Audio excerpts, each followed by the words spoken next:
So now that we have seen the construction, basically we have seen several types of diode, its application, and we have seen the construction of it using the PN junction, as well as the most important thing, the characteristic of current voltage of a diode and the existence of that bias voltage, or sometimes called cutoff voltage. Now we can look into the application inside several type of circuit where we usually use diode, right? So, and we will also analyze the operation of that diode inside those circuit. To do so, we'll look at I would say two type of circuits. The first one is simple circuit, and the second one is rectifier circuit. In simple circuit, we'll see limiter function and clamper function using diode in a circuit. And the second part, for rectifier circuit, we look at half wave rectifier and full wave rectifier. So I will explain more precisely in the next slides. So the first one, we'll start with the limiter circuit. So in the simple circuit using diode, there are two, limiter circuit and clamper circuit. So we'll start with limiter circuit. What is a limiter circuit? A limiter circuit is a circuit that is also sometimes called as clipper. So what does it mean by clipper? Clipper means that it cut out or it limit the input voltage. So on the output voltage, you will see basically a limited input at certain area, and the limiter is basically is reflected with a certain bias voltage as well. And here are basically two topologies of limiter circuit. On the top, what we have here is a positive voltage limiter, and at the bottom, what we have is a negative voltage limiter. So a voltage limiter basically is also a rectifier, but it's just in terms of, if we look at it alone simply, we will call it as limiter or clipper, right? So in a positive limiter, what happened is basically when we put the diode in this particular direction, when the input voltage is on the positive side waveform, the position of the diode is basically in forward bias, where it will conduct currents. So it means in positive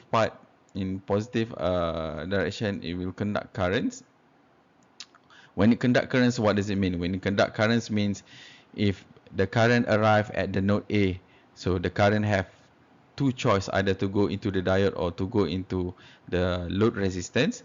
If the diode is on, if the diode is basically in forward bias, then current can go through it. So the resistance is very, very low.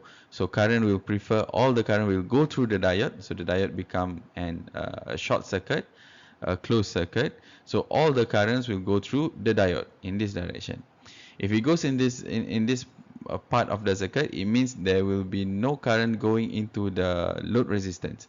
If no currents go into the load resistance, it means if we measure voltage across this resistance, the resistance will be zero. That's why we call it as limiter or clipper. So it clip this part of current, so you can you have no current at all.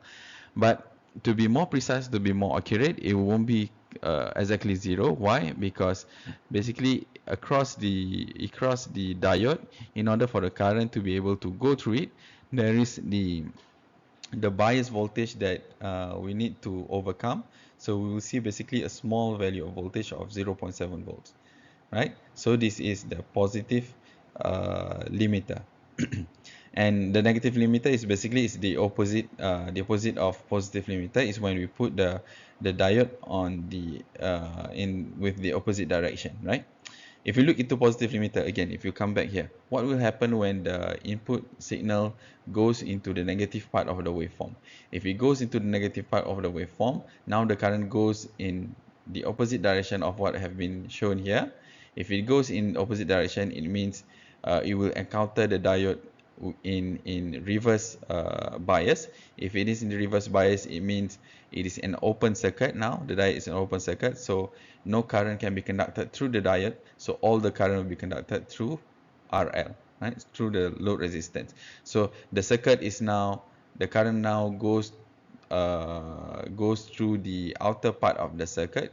If it goes through the outer part of the circuit, it means now we will measure, if we measure the voltage across this resistance, the voltage will follow the form of the sinusoidal waveform, but of course the value will be lower. Why? Because what we can see here, we have a load resistance here and we have R1 here. Basically, V out is a portion of the V input, because what we have here is basically a voltage divider, right?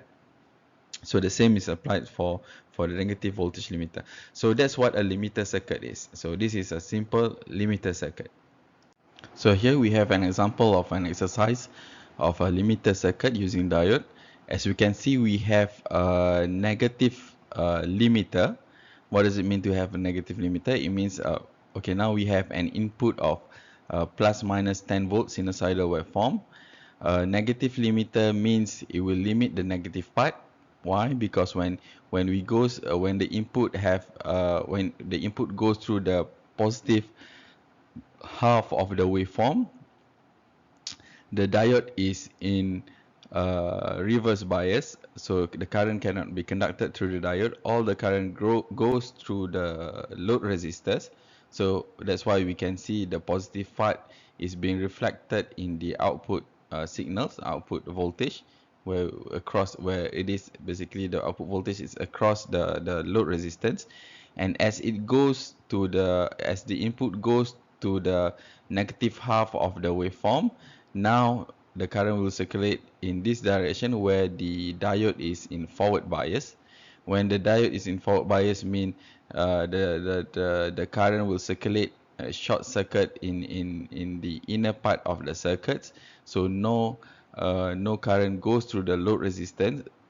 When no currents go through the load resistance, it means that at the output we won't observe the sinusoidal waveform, right? That's why we have this flat part of the output waveform. And again, of course, we have to take into account that there is bias, right? There is bias. So the bias of 0.7 volt in the direction of the forward bias has to be deducted here. So that's why we have a flat part of the output waveform at minus 0.7 volts. And then if we want to know the value of the peak voltage at the output, the peak voltage won't be 10 volts, right? It will not be 10 volt, because as it conducts through the load resistance, it goes through two resistance, R1 and RL. And R1 and RL is basically in a configuration of voltage divider. So in order to find the output voltage, it's basically the output voltage is the load resistance divided by the sum of resistance R1 plus RL, where we get 9.09 volts. So the peak voltage is at 9.09 volt, and we have only the positive half of the sinusoidal waveform. Okay, now instead of having just diode, what we can also introduce is basically we can introduce what we call a bias. So it's not, now the bias that we call is not the diode bias, but it's a bias, a DC current that we add in series with the diode, right? What is the purpose of adding a bias, right? What is the purpose of adding a bias? Adding a bias serves to basically to increase the level of the clipped or the limited voltage. For example, if we didn't add any bias, the clipped part or the limited part will be just at the value of the bias voltage, which is 0.7. But if we want to increase that clipped or limited value, what we can do is we just add a bias in series. Basically, it's a voltage in series with the diode, right? So limit voltage level can be adjusted by adding a bias voltage in series with the diode in reverse bias, right? So here it put in reverse bias mean the positive is at the cathode of the diode, and the same goes for here. At the anode, you put a negative terminal of the voltage bias. So now what will happen if instead of putting it in reverse bias, we put the bias or the DC voltage in forward bias. So now forward bias means we put the positive terminal of the voltage at the anode, and the same for positive limiter or negative limiter, we put it in what we call forward bias. So if we put it in reverse bias, which is the opposite of this, if you put in reverse bias, the bias is basically added to the clipped or to the limited voltage part, right?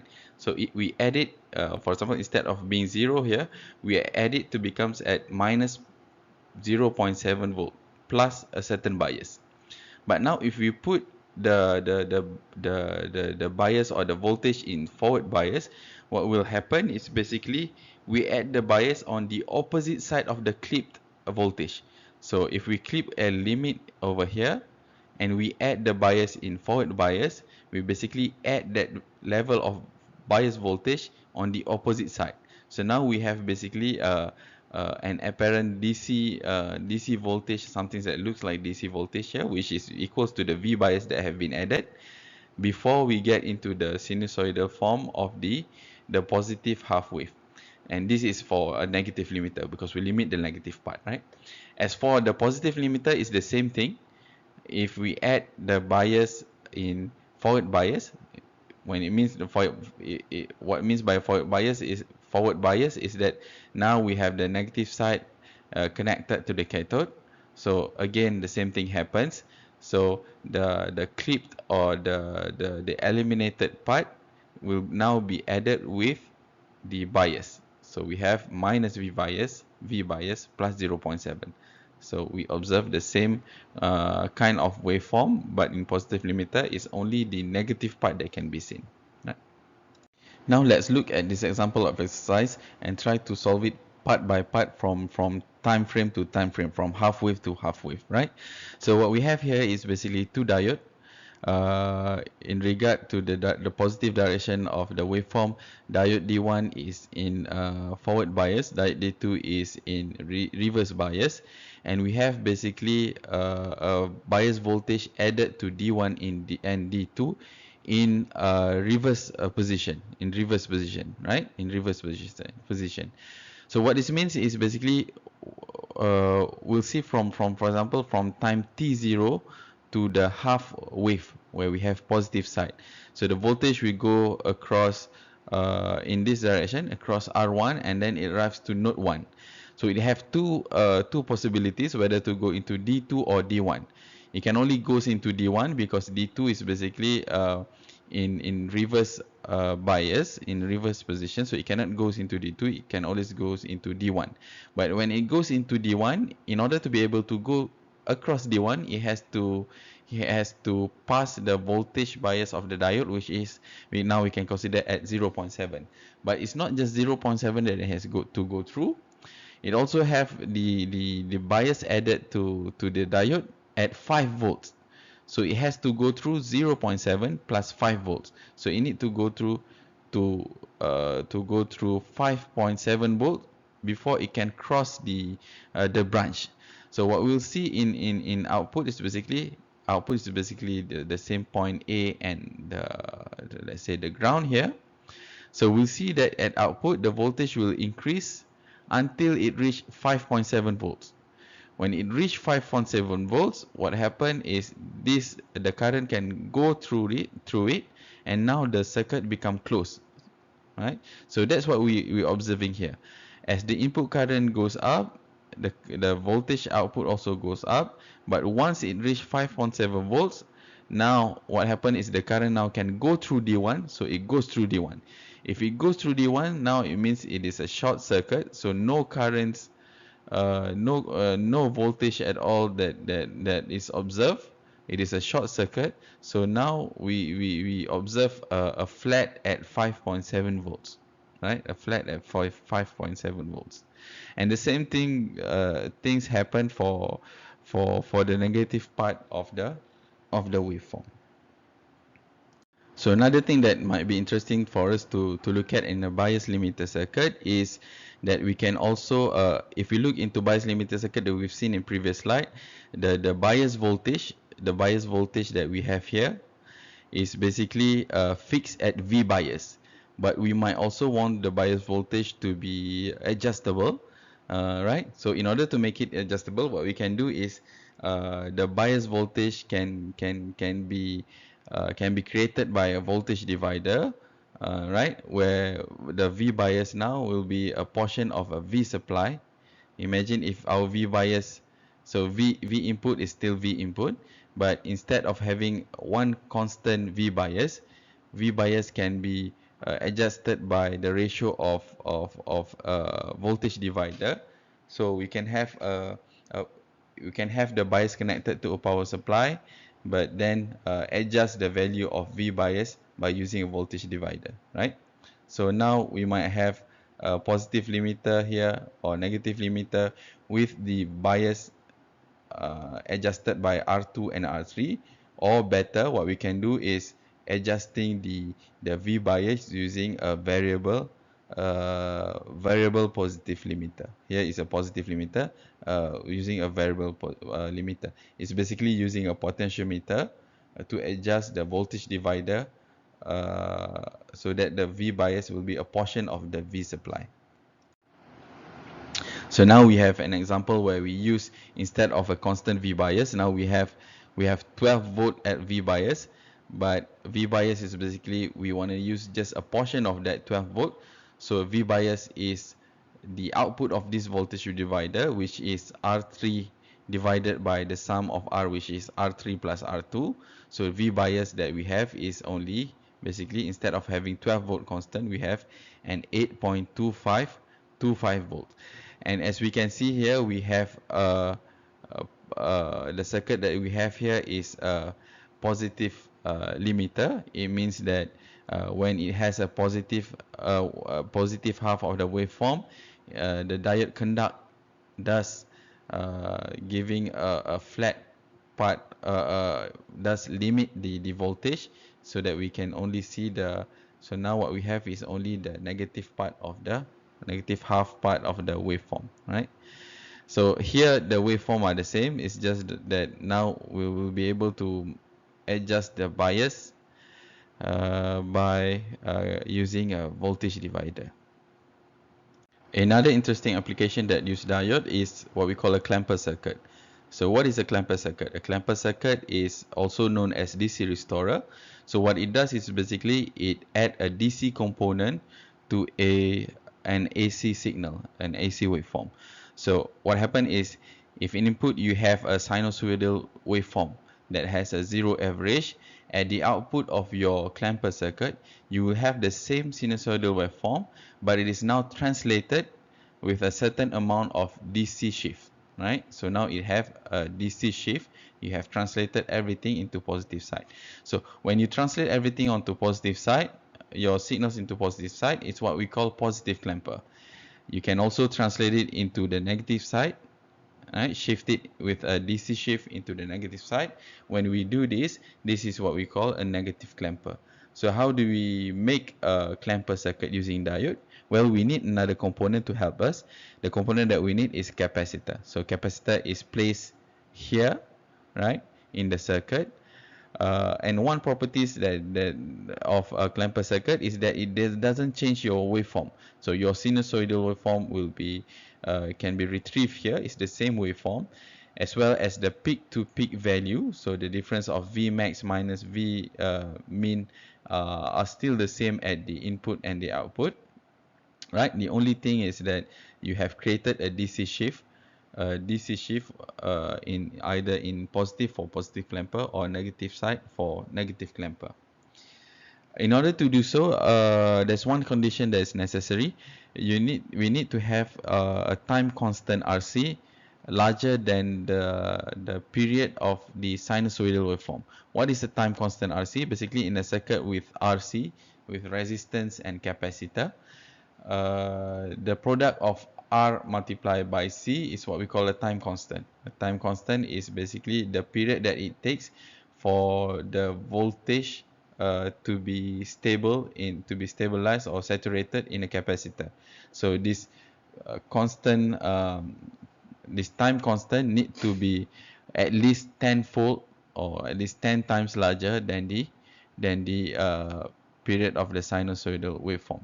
So the next thing that we can see here in the output, the shift, the DC shift is basically DC shift is the V output equals to V in, and the V in minus 0.7 volt.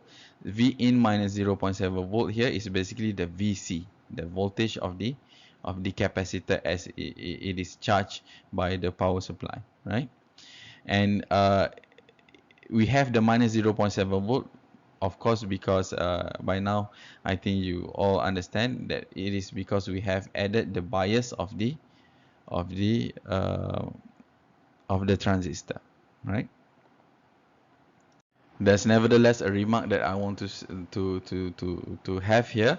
A remark is that the clamper circuit have the DC shift, so it maintains the waveform of the input only when it is in steady state. But in the beginning, when we switch on the clamper circuit, the voltage doesn't looks exactly like the input circuit, and it's not directly shifted with the DC shift. There's some things happening in the transient phase, and it is very well explained in this little video here by All About Electronics, on which I will put the link on the video as well. So now the next one in this section, what we're going to look at is the half wave rectifier. So in half wave rectifier, we're going to go through it by three parts. The first part, we will try to look at the basic concept of a DC power supply, because it is where the half wave rectifier is used. And then after looking at the basic principle of a DC power supply, we'll look into the consequence of using a diode in this power supply. For example, we have to take into account the first one, to take into account the barrier potential, right? The barrier potential or the bias voltage. What's the effect on the output of the half wave rectifier?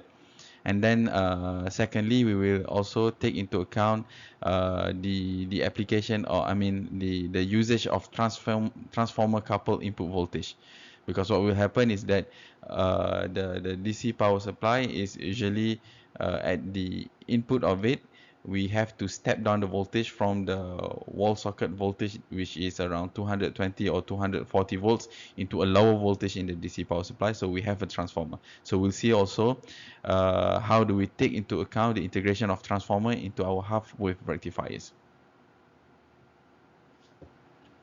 So what is the basic behind a DC power supply? What does a DC power supply do? What does it do is basically it converts an AC signals. For example, in our power outlets, we have either 110 volts or 220 volts. In certain area, it's 60 hertz, or in certain other countries, it's 50 hertz AC available at wall outlets into a constant DC voltage. So we're going to change from AC voltage to a DC voltage to be able to be used in an application that needs DC voltage, right? So to do so, we use a rectifier. So rectifier function is just to convert the AC input into a DC input. So here what we have is basically it's a simplified rectifier. It's a very basic rectifier where the only components that we have in it is a diode, right? So what happened when we have only a diode? What happened is basically when we are in a positive part of the waveform, if the diode is in positive bias direction configuration, what will happen is in the output it will continue to conduct the signal, and the signal will look just like the signals in the input. As the signals goes into the negative part of the waveform, the diode will basically oppose to the direction of the current, and it cut off the current, doesn't allow the the circulation of the current on the opposite direction. So at the end, we only have in a simple rectifier, what we have at the end is the pulse on the positive side. But in a more complete DC power supply, we would have not just rectifier, it's combination of rectifier with other component, because with only rectifier we would have a pulsing signal. Of course, it's on positive side, but it is still pulsing. In order to be able to make it a smooth DC signal that can be used by our application, we need several other components. So after the rectifier, what we need is basically a filter. What does a filter do? The function of the filter is to eliminate any fluctuation. So basically here we have fluctuating positive signals. It eliminates that fluctuation and rectify it into a smoother DC voltage. And then of course we have a regulator. Regulator is basically a set of circuit where it maintains a constant voltage and it let us varies or change that value of voltage. So a regulator, if for example our load need a higher voltage, it can change the voltage to a higher level. If it needs a lower voltage, then it will change the voltage to a lower level. And of course here we are going to concentrate only on rectifier, which use the diode that we discussing in this chapter.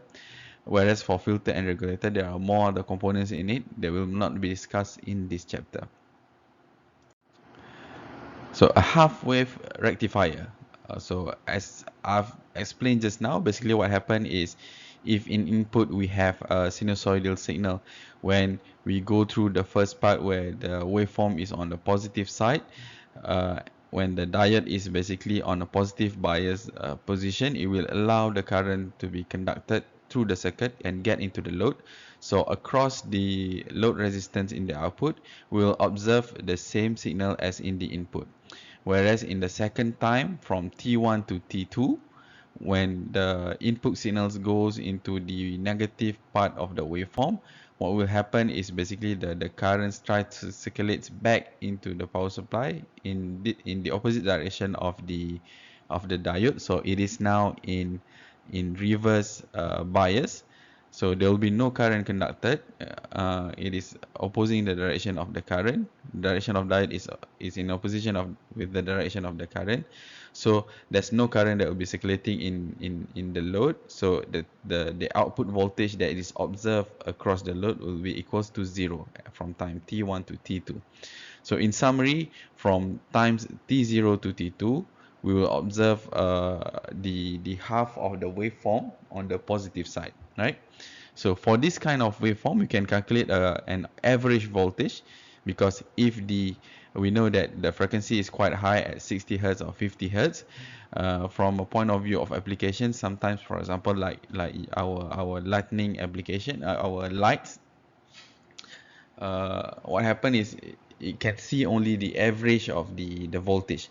So if you want to calculate the average of the voltage, basically across the period of 2 pi, the average voltage is the V maximum, called Vp, divided by pi. So that's the average voltage that is seen from the point of view of the load, right? So one precision that we may want to take into account is that the P or the voltage, the maximum voltage here, now we are considering that Vp or voltage, maximum voltage, will be equals to V input. Whereas we know that a diode, in order to be able, in order for it to be functioning, V input have to be higher than the value of 0.7 volt or 0.3 volt, depending on the semiconductor that we use, right? So there is that cut-off voltage, that bias voltage, that need to be overcome. So basically the Vp is not totally V equals to V input. Vp in reality, if you want to consider the bias voltage, should be equals to V input minus the bias voltage, which is in the case of silicium, germanium, it will be equals to 0.7 volts. So here we have an example of the calculation of an average voltage as a signal of 50 volt sinusoidal goes through a rectifier. So the average voltage is, of course, it's the VP divided by pi. So 50 volts input signal divided by pi becomes 15.9 volts. So you notice that if we calculate, basically in reference, when we compare to the maximum voltage, the average voltage that is received or can be seen from the point of view of load is basically is 31.8% of the maximum voltage given in the input, right? In terms of DC, is 31. The average after rectifying is 31.8%. Here we have another example where we have two rectifiers, right? Two rectifiers, where one we have an input of plus minus 5 volt, the other one is plus minus 100 volts. Going through a rectifier. Here we have the resistance load. So we measure the output voltage across the load resistance. Here what happened is that in this particular case, we are going to take into account the bias voltage. So V out, VP out equals to V in minus the bias voltage. So in the first case where we have plus minus 5 volts, the output voltage will be equals to 5 minus 0.7 volts. So we consider the bias voltage as 0.7. And in the second case, it will be 100 minus 0.7, which is equal to 99.3 volts. And both of them have the same form, of course, because the rectifier only eliminate the negative part of the sinusoidal waveform. A half-wave rectifier is, however, never used alone in DC power supply. Because in a DC power supply, what we do is basically we need to create an isolation between the supply and the application. So we use a transformer coupled with the AC input voltage before we get into the rectifier. So we separate between the input from the wall socket with the application that we want to use, or from the rectifier itself, right? So the isolation is made by transformer. And transformer is a chapter that we've seen before. So basically, we doesn't introduce any other complication or any other complexity, rather than just what we need to do is just integrate the fact that there are factors of transformer over here where the voltage could be changed. The frequency, again, in a transformer, the frequency stays the same, constant, but the thing that's changed is just the voltage between the input and the output. So now let's go through the text first. Transformer coupling provides two advantages, right? As I said just now, it allows the source voltage to be stepped down as needed. So basically, from 220 volts into our application, the DC power supply might probably just need 12 volts or 10 volts. What happens is we're going to use the transformer to do the step down. And secondly, as I mentioned just now, it is to isolate the rectifier from any short hazard of the supply, right? So in terms of calculation, the VP out is still the same, right? The voltage at the output of the rectifier, of course, the maximum voltage, the peak voltage of the half wave of the output of the rectifier are still the same. Is equals to V maximum or VP minus the bias, which is 0.7 volts. But now the only thing that we need to take into account is this VP or V maximum is a V maximum at the output of the transformer, which means it is the V output at the secondary. And if you want to compare it with the voltage of the power supply, we know that in a transformer, we might define a ratio of N, which is the ratio of the number of turns of the secondary coils divided by the number of turns of the primary coils.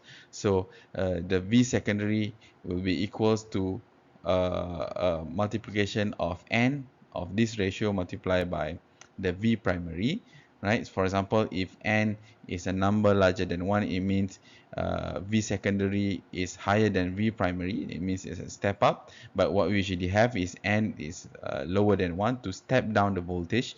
So we have a V secondary which is smaller than the V primary, right? So that's the only thing that we need to take into account, that V secondary or V at the across the load is V secondary, which is N multiplied by the V primary. And if we want to make it accurate, the V at the output or across the load has to be we have to take away the amount of the bias voltage as well, right? So here we have an example of the application. So imagine if we have in input a sinusoidal waveform with a maximum voltage or peak voltage of 156 volts, and we have a ratio of the transformer stepping down ratio of 2 to 1. So what does it mean? It means that at the secondary, what we'll have is we have half of the voltage of the input. So if we have 156 at the input, half of 156 means at the output or at the secondary of the transformer we will have 78 volts. And what we're going to rectify is basically a sine wave that has a maximum voltage or peak voltage of 78 volts, right? So the voltage, the half wave rectified voltage in the output across the load resistance is therefore 78 volt minus the bias voltage of our particular diode. Here the bias voltage is 0.7 volts, so it means we have at the output across the resistance load resistance a voltage of 737.3 volts. So now that we have finished the section on half wave rectifiers, I think we can note that the main inconvenience of the half wave rectifiers is that the average voltage is much smaller than the peak voltage. So in order to be able to capture a higher level of voltage when we go through a rectifier, instead of using a half wave rectifier, what we can do is we use a full wave rectifiers, right? So in this section we'll go through full wave rectifiers by going through 2 points. The first one is the center tap full wave rectifier, which is one type, and then the other type that we will try to explain is the bridge full wave rectifier. So the advantage from using a full wave rectifiers instead of half wave rectifiers can directly be seen from the form of the output waveform, right? So if you imagine from the half wave rectifiers, what happened is we just eliminate all the negative part of the waveform, and we're left with only half part of the waveform. So everything on the negative part are eliminated. So the frequency still maintains the same, F is still F, but now in full wave rectifier, what happened is we do not just eliminate. What we do is basically we reverse the negative part of the waveform into the positive part of the waveform. So we have the signals across the whole period, 360 degree of the cycle, right? It means that we have now a frequency that has doubled. So instead of having just half and then nothing here, we have both part of the signals on the positive half, right? So we have increased the frequency. Increasing the frequency is not the advantage. The advantage is basically we have more power from the signal. So the result from the rectification is basically the main thing that is advantageous is that we have increased the average voltage on the output. So the average voltage on the output, instead of having just Vp divided by pi in half wave, now in full wave we have multiplied by 2 Vp divided by pi, which is now approximately 63.7% of the maximum or the peak voltage. So we have a much higher output voltage compared to a half wave voltage. So for example here, for an input of sinusoidal of plus 15 minus 15, on the output we will observe such signals, right? With the frequency, instead of having frequencies over here, now the frequency has doubled. Frequency has doubled means the period of the signals have shortened by half, right? And the average voltage for a plus 15 minus 15 sinusoidal waveform is 2 Vp divided by pi, which is 30 volts divided by pi becomes 9.55 volts. So it's double from the half wave rectifiers. The first type of full wave rectifier is what we call the center tap full wave rectifier. So what is the center tap rectifier? Before we start to look into what center tap means, we have to understand that just like in the last part of half wave rectifier, we know that in a DC supply application, we will always use a transformer for two advantages, which is the first one is to isolate the circuit, and second one to possibly step down the voltage, right? So we consider that we will using a transformer. The center tap rectifier is means that basically we are tapping the voltage at the center of the secondary coils. So imagine, so we'll not explain the first part. The first circuit of the input is just a coil of primary and the input voltage. But now what's interesting is on the secondary part of the transformers. In the secondary part of the transformers, half of the coil of the transformers is connected to one diode circuit, while the other half is connected to another diode, right? So the waveform that's come out from the secondary coil of the transformers is divided into two. Instead of having V in, the full wave V in, is now, imagine if we have a ratio of 1 1.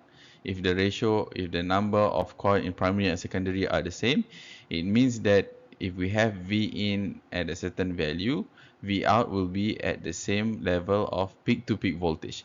But as we tap and divide it into two, what will happen is each half will have half part of the will have half of the peak to peak value. So it will have V secondary over 2, assuming that we have 1:1 ratio, right? So what will happen? What will happen is, if we look in the first part where we have the first half of the waveform from 0 to half of the period, when the voltage is positive, what will happen is, when we look at D1 and D2, is D1 is D1 that is in position of forward bias. If it is in position of forward bias, so imagine the voltage circulating in this direction, and at the output of the transformer, it circulates in the same direction. So it's only through D1 that it can go through, right? So the first part we go through D1. So that's why, and on the output we'll see half waveform that resembles to V in, but the value of V out is only half of the V in. As we goes into the second part of the second half of the waveform on the negative side, what happened is now the current circulates in the opposite direction. So in the transformer as well, it will circulate in this direction. If we only have D1, it would mean that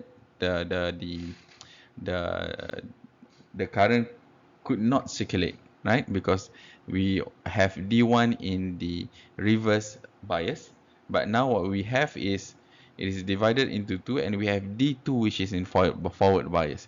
So the negative side of the waveform can also circulate to get into the load resistor. So we have also replicated the waveform of the negative side of the input waveform, but now it has been reversed into the positive side in the output. So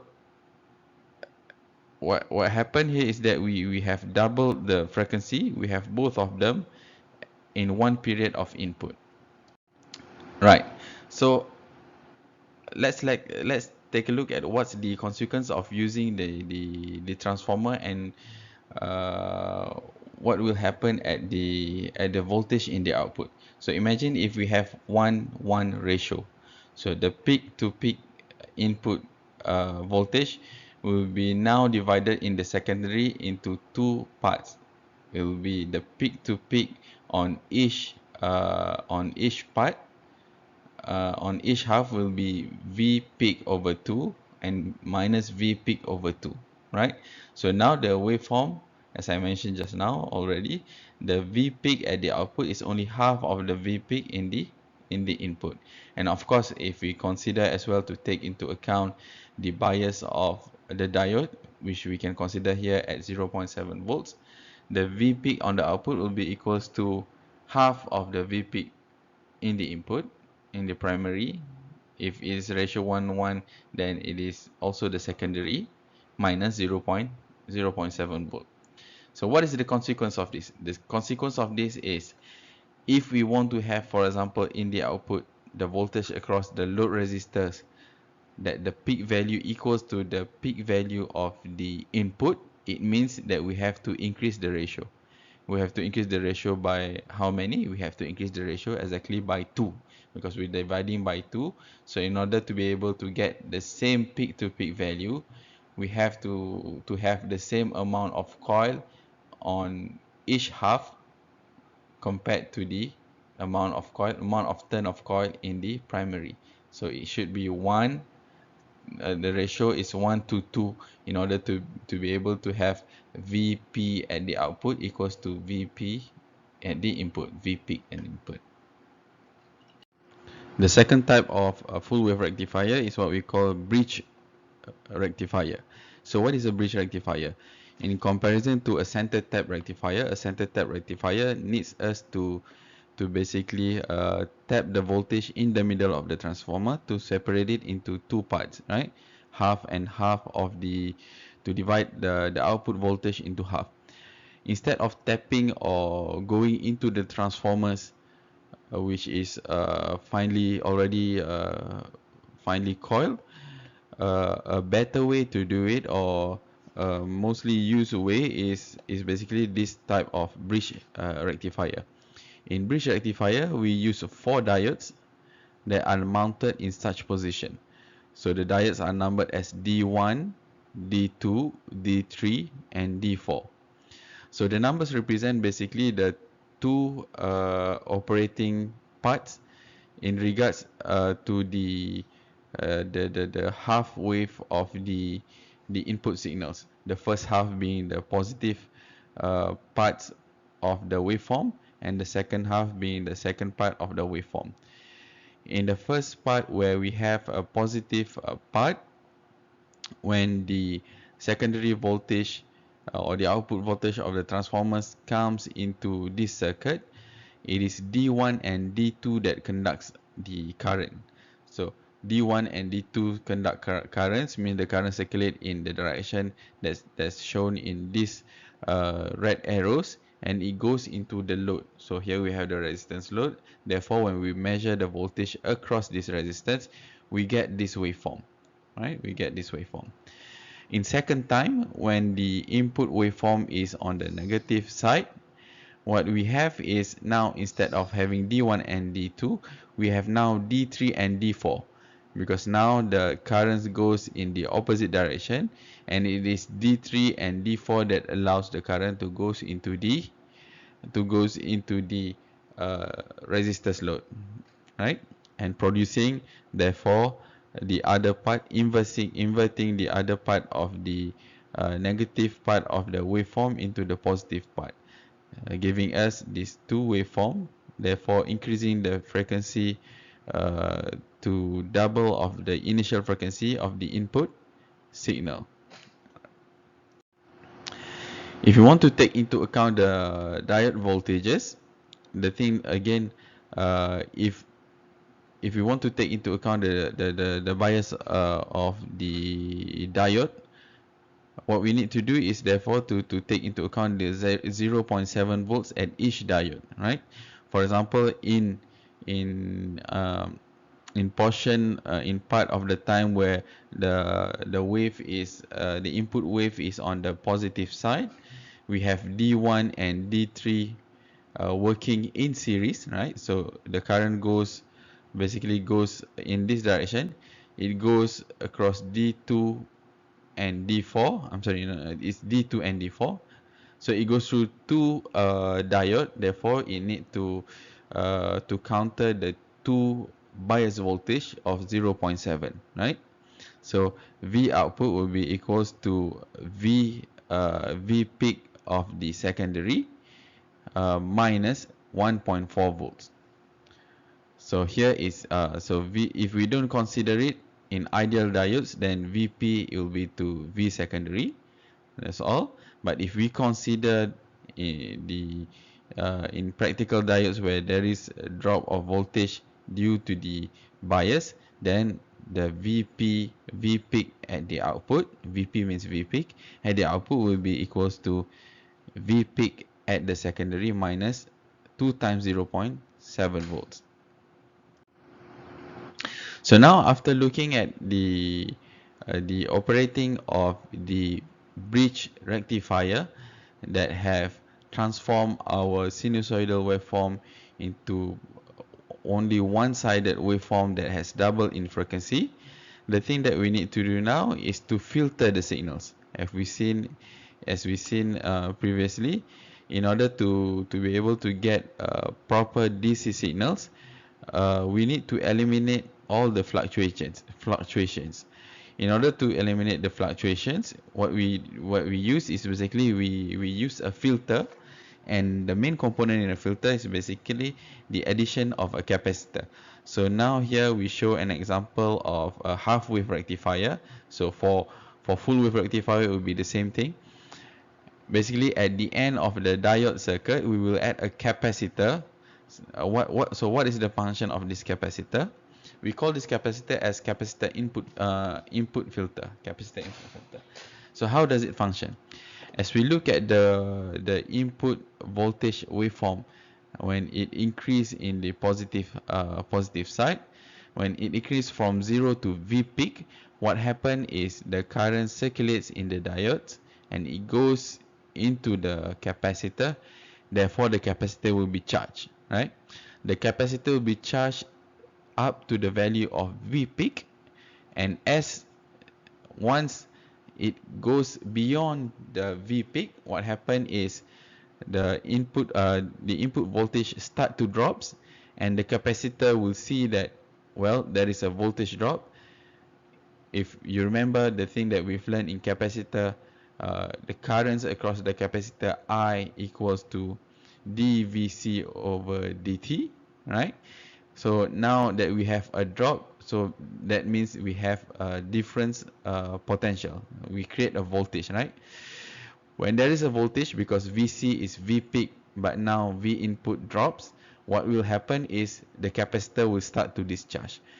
So in this portion, when the voltage of the input start to decrease, in the output, what we observe is the capacitor will discharge all the charges that is stored to try to compensate that dV over dt. So basically what we see is, instead of having the waveform to drop to 0, we see a straight line. This straight line is basically the discharge of our capacitor. So now we have the form of the charging and discharging of capacitor that try to filter the waveform. So here we have half waveform, at the bottom we have full waveform. So the capacitor filter try to filter the fluctuation. So it gives a smoother, a more smooth waveform, right? A more smooth waveform. But if we compare between a half wave rectifier and full wave rectifier, we can see that the ripples are larger in the half wave rectifier compared to a full wave rectifier. Okay, what is ripple? Ripple is basically the amount of fluctuation that we can see. So amount of fluctuation is measured by this formula. The amount of fluctuation, or the ripple, called as ripple, is measured as the ratio of VRPP. So VRPP is basically the peak-to-peak ripple voltage. So what is peak-to-peak ripple voltage? It is presented here. Peak-to-peak ripple voltage is the peak-to-peak of the new rectified and filtered voltage. So it's this difference, right? Divided by VDC. And what is VDC? VDC is the average voltage of the now filtered and rectified voltage, right? So the ratio of this peak-to-peak ripple divided by the average voltage is what we call ripple. So the ripple is higher in half waveform and it is smaller in full waveform. It's higher because simply because the capacitor has to be discharged longer, therefore the peak and the minimum, the peak to peak voltage is much larger, therefore the ripple is also higher, right? So we can see that because the frequency of the full wave rectifier get higher, right? The frequency is increased by 2, so it is easier to filter. It is easier to filter means it is easier to get a lower ripple, right? So regarding this formula, so what is if we can measure, then if we can measure, then of course we measure the peak to peak ripple voltage and the average voltage. But in terms of approximation, we can also see in the next slide the approximation of this peak to peak voltage and DC voltage. So the peak to peak voltage can be approximated with this value, with this formula, which is equals to 1 over F RL multiplied by C, and all the fraction multiplied by VP rectified. So what are these parameters? So first, again, VRPP is the peak to peak ripple voltage, ripple voltage. F is the frequency of the input signals in hertz. RL is the resistance of the load that consumes this voltage. C is the value of the capacitor of our filter capacitor, and VP rectified is basically the peak to peak, the peak voltage of is the unfiltered peak rectified voltage, right?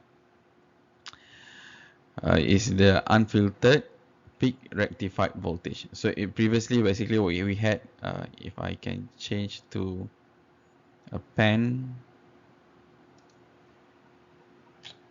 So F is the frequency in hertz of the input voltage. R is the resistance of the load that consumes this voltage, so of course in ohm. And C is the capacitor in farad. And VP rectified is the unfiltered peak rectified voltage. So unfiltered means after rectification we have these signals. This value, this V peak, is what we call VP rectified, right? So this is this value. And for the average DC voltage, it can be computed and can be calculated, approximated to 1 minus 1 over 2 multiplied by F multiplied by RL multiplied by C, and all multiplied by, again, the unfiltered peak rectified voltage, right? So what can we conclude here? One thing that we can conclude is that if we basically what we want to do is we want to reduce, the objective is always to reduce the, I'm sorry, I'll go back to a laser pointer. So the objective is always to reduce the ripple. If we want to reduce the ripples, it means that we want to reduce the peak to peak ripple voltage. So this is the equation of the peak to peak ripple voltage. If we want to reduce the peak to peak ripple voltage, it means we have to increase the value that we have, the magnitude of the parameters that we have in here. So it means if we increase the frequency, or if we increase the resistance of the load, level, and if we increase the value of the capacitor or the filter capacitor, we will be able to reduce the ripples. So again, increasing the frequency, that's easy. Increasing the frequency means we make the ripples have a higher frequency, therefore it's easier to filter. We've seen that. If we increase R and C, it means we also increase the efficiency of the discharging of the of the capacitor, right? So that's on a ripple ratio, on ripple that we really want to reduce. So here at the end we have an example of an exercise. So it's a very complete exercise that you can try. We can try to do it. So for example, here the question says what it asks for is to determine the ripple of the filtered bridge with a load as indicated in the figure. So the load is 2.2 kilo ohm, right? And then the capacitor's filter is at 50 microfarad. And here we have a full wave rectifier, a bridge rectifier, right? Another thing that we have to also to consider is the ratio, the step down ratio of the transformer. Here we have 10:1. Okay, in order to start this, of course, we'll do it step by step.